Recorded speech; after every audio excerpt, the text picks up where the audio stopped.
좋은 아침입니다. 우리 찬양하시면서 아침 제풀 함께 들으시도록 하겠습니다.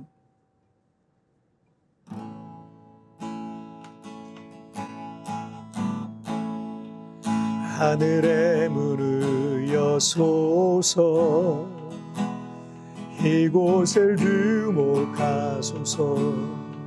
주를 향한 노래가 거지지 않으니 하늘을 열고 보소서. 이곳에 임재하소서. 주님을 기다립니다. 기도의 향기가 하늘에 닿으니 주여 임재하여 주소서. 이곳에 오셔서 이곳에 앉으소서. 이곳에서 드리는 예배를 받으소서. 주님의 이름만이 오직 주의 이름만 이곳에 있습니다.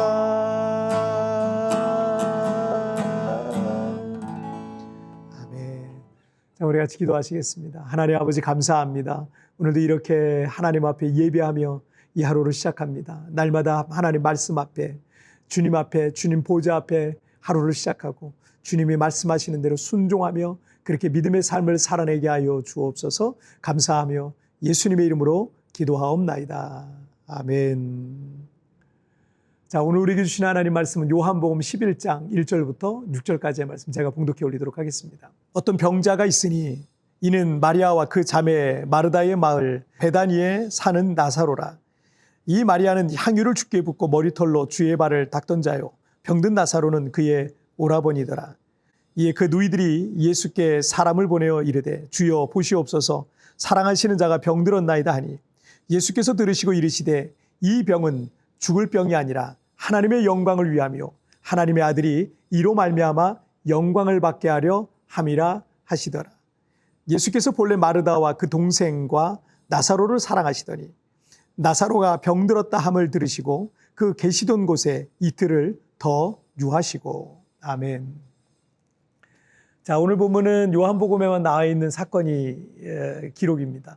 오늘 믿는 자들에게는 가장 유명한 죽은 나사로를 살리신 기적이 기록된 요한복음 11장입니다. 예수님께서 예루살렘을 가시는 길에 항상 들르는 마을이 베다니였는데, 이 베다니는 예루살렘 동편 3km 지점에 이 감람산에 있었습니다. 그래서 예수님께서 절기 때마다 예루살렘을 방문할 때면 언제나 베다니에 들러서 쉬기도 하시고 또 식사도 하신 뒤에 예루살렘을 향해 올라갔던 겁니다. 자, 1절을 보시죠. 어떤 병자가 있으니 이는 마리아와 그 자매 마르다의 마을 베다니에 사는 나사로라. 그 베다니에는 이 마리아와 마르다와 나사로 3남매가 살고 있었는데 아마도 나사로가 오빠였고 마르다가 둘째, 그리고 마리아가 셋째 동생이었습니다. 그런데 그 오라비 나사로가 중한병에 걸렸던 겁니다. 3절을 보시면 이에 그 누이들이 예수께 사람을 보내어 이르되 주여 보시옵소서, 살아가시는 자가 병들었나이다 하니. 예수님께서는 유대 지역과 예루살렘에서 사역하고 계셨었는데 유대인들이 예수님을 돌로 쳐 죽이려고 치려고 했었어요. 그래서 10장 40절에 의하면 예수님은 그들을 피해서 요단강 건너편, 유대 지역을 떠나서 요단강 건너편 세례 요한이 세례 베풀던 곳으로 가서 사역하고 계셨던 것입니다. 그런데 이 마르다와 마리아는 죽어가는 오라비 나사로를 그냥 두고만 볼 수 없어서 예수님이 계신 곳에 사람을 보냅니다. 그리고 주여 보시옵소서, 사랑하시는 자가 병들었나이다. 속히 오셔서 주께서 사랑하시는 자 나사로의 병을 고쳐주소서라는 이 전가를 하게 된 겁니다.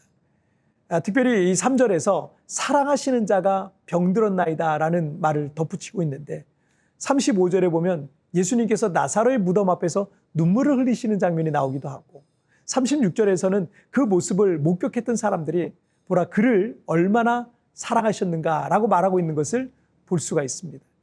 복음서에 예수님께서 이렇게 개인적인 유대감과 친밀감을 갖고 있었던 가정이 드뭅니다. 그만큼 예수님과 나사로의 가정은 특별했던 것으로 보입니다. 그 사랑하는 자 나사로가 병들었으니 예수님께서도 서둘러 베다니로 가시는 게 어찌 보면 너무나도 당연했습니다.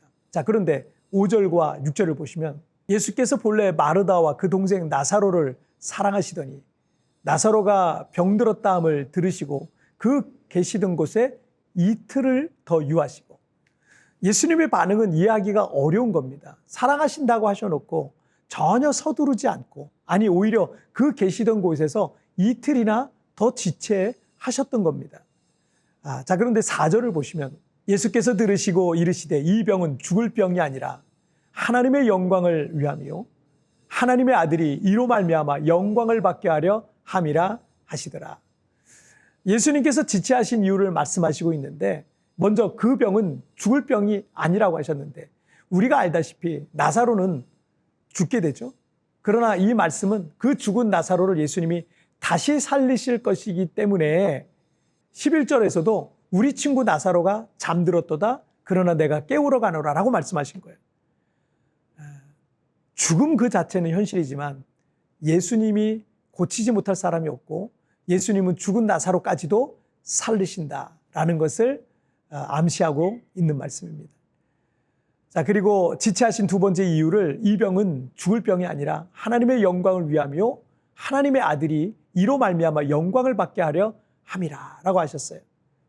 나사로의 이 사건을 통해서 죽은 지 나흘이나 되던 사람이 죽은 지 나흘이나 되던 이 사망이 확실한 한 사람을 살리시는 능력이 예수님께 있다라는 것을 보여주시는 거예요. 하나님의 아들이신 예수님께 부활의 능력이 있음을 온 천하에 공포하고 선포하는 그런 사건이 된 것입니다. 제가 필리핀에 처음 와서 이 교회를 개척할 때만 해도 여기는 소망이 없어 보일 정도로 정말 영적인 황무지 같더라고요. 질 나쁜 사람들이 세부 교민 사회의 주류를 이루고 있었고요. 사기치는 사람, 나쁜 짓 하는 사람, 깡패 같은 사람들이 여러분 믿지 못하시겠지만 정말 많았어요. 하지만 하나님께서 이 도시를 위해 기도하는 교회로 우리 교회를 세우셨고요. 지난 10여 년 동안 도시를 위한 기도를 하루도 빠지 않고 매일 꾸준히 해왔더니 지금 이 도시가 얼마나 좋아졌는지 모릅니다. 좋은 분들도 정말 많이 들어오고 계시고요. 교민사회 자체가 되게 건전해졌다라는 느낌이 들어요. 하나님께서 못 고칠 사람은 없다라는 것을 여러분 믿으시길 바랍니다. 그리고 하나님께서 빨리 도우시지 않고 지체하신다고 느껴질 때가 있을 거예요. 그러나 4절에서 이 병은 죽을 병이 아니라 라고 말씀하시고 6절에서 그 계시던 곳에 이틀을 더 유하시고 그렇게 지체하시는 것처럼 보이지만 5절에서 예수님께서 본래 마르다와 그 동생과 나사로를 사랑하시더니라는 이 말씀을 통해서 가르쳐 주시고 있는 바와 같이 주님이 지체하신다고 해서 우리를 사랑하시지 않으시는 게 아닙니다. 분명 거기에는 하나님의 계획과 뜻이 있는 것입니다. 우리는 늘 빠른 길과 방법을 원하지만 하나님은 언제나 바른 길과 방법을 원하십니다. 우리는 늦었다고 생각하지만 하나님은 나는 더 좋은 계획이 있다라고 말씀하시고 있는 겁니다. 우리의 조급함과 욕심을 내려놓고 하나님의 때와 방법을 굳게 신뢰하십시오. 지금은 지체하는 듯 하지만 하나님은 반드시 더 선하고 좋은 것을 주실 것입니다. 자, 우리 같이 기도하실까요? 살아계신 하나님 아버지 감사합니다. 오늘도 하나님이 때로는 지체하는 것처럼 느껴질 때가 있지만 하나님이 못하실 일은 없습니다. 하나님이 못 고칠 사람은 없습니다. 하나님이 못 이루실 일은 없는 것을 믿습니다. 오늘도 그 하나님을 신뢰합니다. 그리고 하나님은 분명히 이 일을 통해 하나님 영광을 받으시고 더 선하고 더 좋은 것으로 내게 이루어 주실 것을 믿습니다. 오늘 그 사실을 신뢰하며 오늘도 예수님 붙들고 이 믿음으로 한 걸음 한 걸음 믿음의 삶을 살아내게 하여 주옵소서. 감사하며 예수님의 이름으로 기도하옵나이다. 아멘. 여러분 티편에 나오는 오늘의 묵상 보시면서 개인적으로 묵상하시고요. 짧게라도 뜨겁게 기도하시면서 오늘 하루 주님과 동행하시길 바랍니다. 우리 내일 우리 굿모닝 체프에서 뵙겠습니다. 여러분 승리하세요. 우리는 늘 빠른 길과 방법을 원하지만 하나님은 언제나 바른 길과 방법은 원하십니다. 우리는 늦었다고 생각하지만 하나님은 나는 더 좋은 계획이 있다라고 말씀하시고 있습니다. 하나님께서 지체하시는 이유가 무엇인지 묵상해 봅시다.